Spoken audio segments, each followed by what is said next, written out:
O ciclo da vida das empresas e da morte também é um ciclo extremamente tortuoso, muito burocrático, de algumas incompreensões do ponto de vista tributário, e o ciclo da vida tributária parece que não termina nunca, mesmo depois da morte da empresa. É algo surreal, mas bastante real, professor. Bastante real. Haja vista que as empresas recolhem tributos, né, baseado, grande parte, nas suas receitas. Então, você trabalha, você vende, você presta um serviço e, como consequência dessa situação, você tem que pagar o imposto. O grande problema que a gente vê isso, né, e essa pesquisa feita nos mostra que mais de 80% das empresas hoje no Brasil possuem um endividamento tributário, e a gente pode chamar de endividamento tributário aquele que não está pago, é dívida realmente, não é aquele corrente do mês, né? É um endividamento vencido, percentual muito alto, e isso nos leva a crer, Elias, que as empresas não estão conseguindo pagar os seus tributos regularmente porque o seu preço de venda não está bem formado.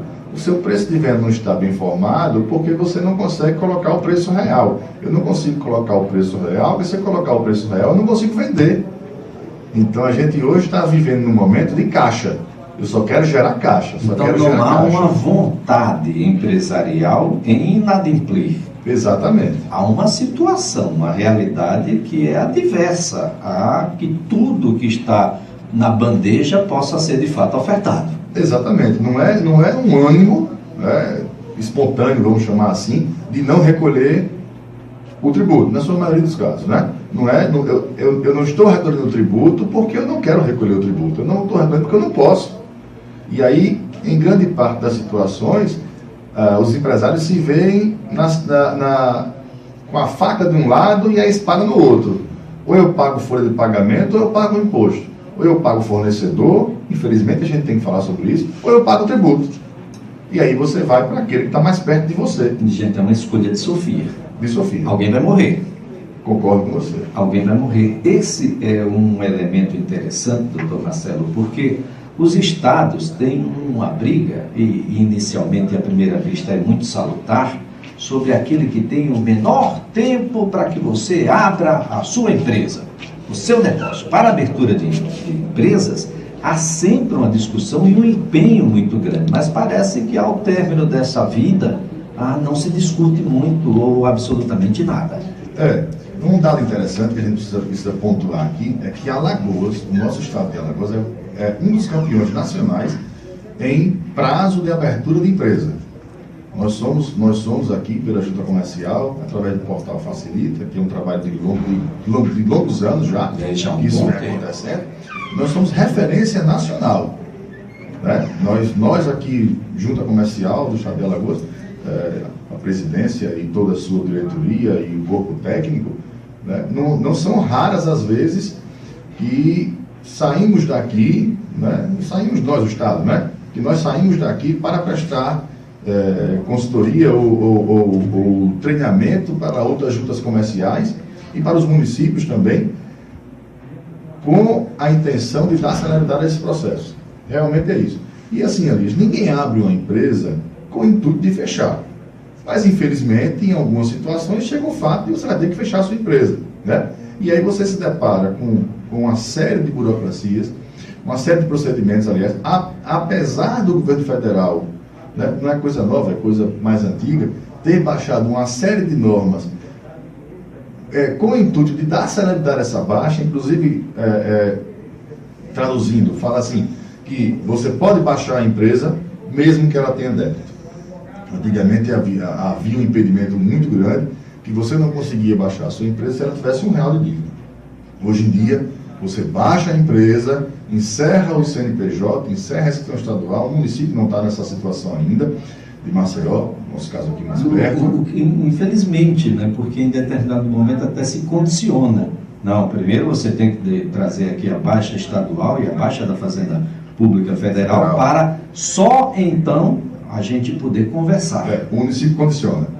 O município condiciona, só dá a baixa, Não sei da sanção. legalidade disso, porque você termina aumentando uma dívida, porque o negócio não está movimentando, mas está movimentando taxa de localização, está movimentando uma série de outras. Obrigações acessórias de gerar declarações sem movimento, né? Isso gera multa pelo atraso na entrega. Então, assim, apesar do governo federal ter baixado norma dizendo que você pode dar baixa na sua empresa mesmo com dívida, ainda há um prazo muito longo. Veja a situação concreta. A Secretaria da Fazenda, a União, ela concede a baixa da sua empresa de forma eletrônica. Mas a Secretaria da Fazenda, né, em 100% dos casos, quase, é necessária a presença de um fiscal para fazer auditoria dos dados da sua empresa para ver se tem débito de ICMS, ausência de envio de declarações, para que, assim, só depois dessa situação a baixa da sua empresa é concedida. Já foi maior o prazo, Elias. Já chegou a 2 anos, 3 anos. Né? A gente tem experiência recente de baixa de inscrição estadual com 90 dias. Então é muito mais caro fechar uma empresa do que abrir. Infinitamente mais caro. Porque, digamos que, é o juízo final. É a hora do juízo final. Quando você vai encerrar uma empresa, né, é a hora do juízo final. Você vai ter que prestar contas de tudo aquilo que você fez. E a gente sabe que ninguém fecha uma empresa em boa situação financeira. E o município, no caso, cria tanto obstáculo que a dívida só faz aumentar. Dá uma ideia bastante ruim de que quer arrecadar. Mas de onde? Se ela estivesse bem financeiramente, ela estava ativa. Quem é que quer fechar a empresa?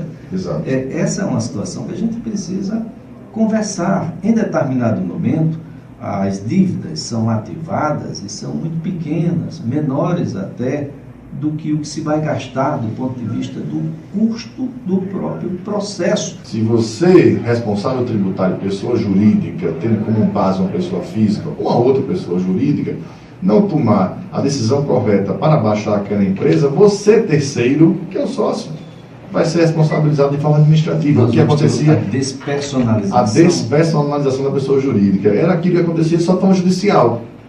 Né? Você pedia ao juiz, ele segregava a coisa e invadia o patrimônio da pessoa física. Hoje, através da norma administrativa, já pode ser possível. Já pode ser feito. Um outro dado que a gente precisa pontuar é em relação ao município de Maceió. Com a publicação do novo Código Tributário Municipal,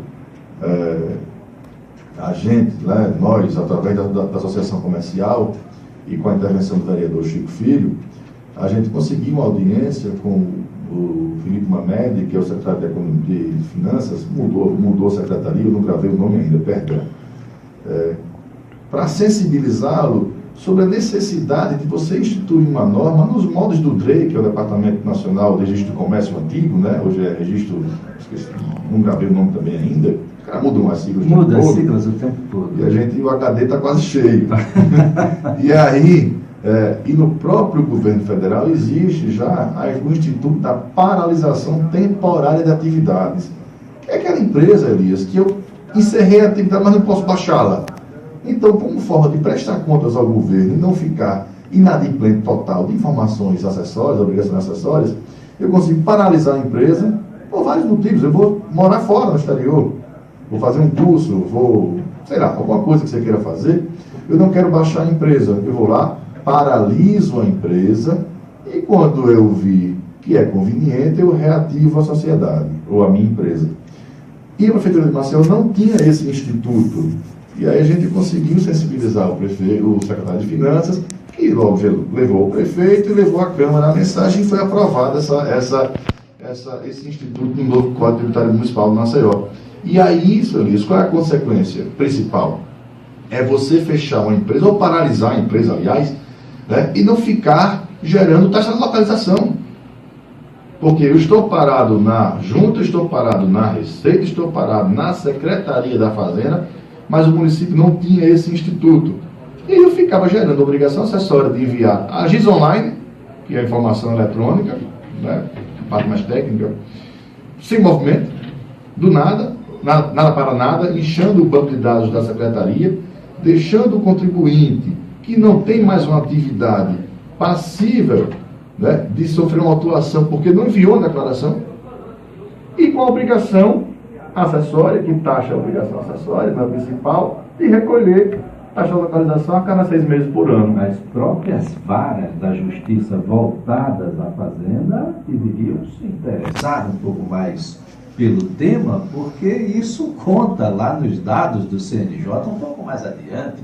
O que fazer com as empresas antes do Gislaine? E que já estavam nessa condição de insolvência mesmo, já não estavam mais atuando, e que mesmo com o Gislaine elas continuam muito provavelmente nessa condição, pagando taxa de localização, etc., ou não pagando, apenas acumulando uma dívida e sem atividade nenhuma. Aí o que é que está acontecendo, né? A prefeitura, vez por outra, faz uma limpeza no seu banco de dados, que está inchando, né? Que você, um monte de empresas, você vê uma situação, nós temos mais de 20 milhões e 500 mil CNPJs ativos, né, cadastrados aqui no Brasil, muita coisa aberta, né? A realidade de Alagoas também é grande, Maceió também é grande, e você tem uma série de empresas em aberto, na situação de ativa, gerando via sistema taxa de localização anual, para a empresa que não existe. Elias, tem casos que o dono já faleceu. Você vai cobrar quem? Isso que me incomoda de uma certa forma, porque é uma ideia de um ativo que está passivo porque não foi recolhido e que nunca vai ser recolhido. Uma bolha. E que não se toma uma atitude séria, definitiva. Talvez essa atitude agora da Prefeitura de Maceió, né, essa sensibilidade que o prefeito teve na inclusão, isso é o básico, isso é o ponto inicial da sistemática da paralisação temporária de atividades, com o fato de eu parar de gerar a obrigação, já é o primeiro passo, Elias. Eu penso que num futuro bem próximo deve acontecer uma coisa, né?